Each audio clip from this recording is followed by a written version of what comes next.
Hey folks, in this video we are going to look at global objects in Node.js. So without further wasting any time, let's start. So what are global objects? Global objects are similar to window object. A window object which we are using in the JavaScript, but in Node.js we don't have to access of window object because we don't have access of window.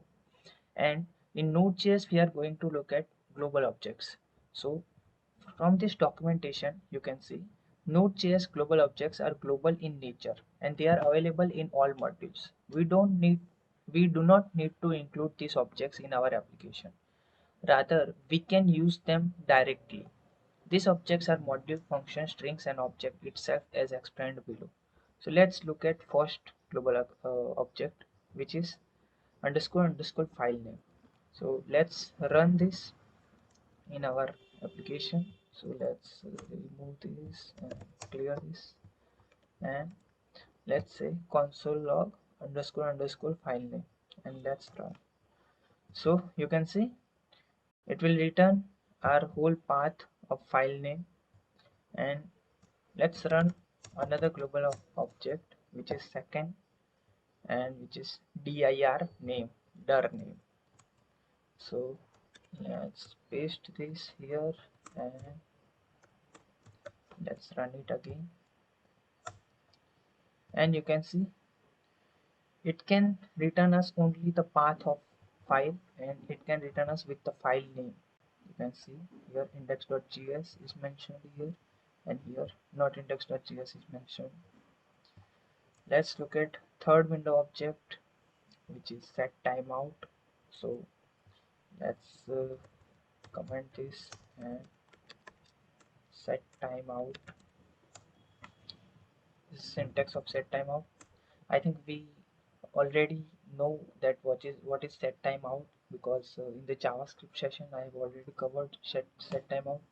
So if you don't know what is set timeout, then kindly check out my playlist. So let's provide here 2000 millisecond and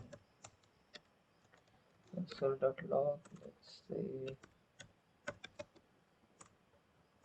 hello world, and let's run this node index.js.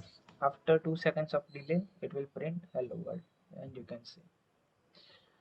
Also, we have another feature which is set interval. Set interval. Let's provide 2000 millisecond console.log, and let's say second passed, and let's provide here a variable. So let timer is equals to 0, and here timer plus or equals to, because we are incrementing with 2 seconds, and let's print here a timer.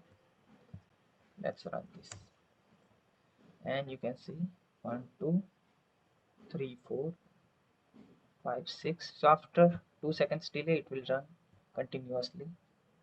Also, we have clear interval, so we can pass here, let's say if timer is greater than 6, or let's say 5, then clear interval means stop this timer, and our timer name is, let's say, const my timer, and let's provide here my timer. Let's clear this and run this. 2 seconds pass, 4 seconds pass, and stop. You can see this is 6-second pass, which is third condition, and it will stop itself.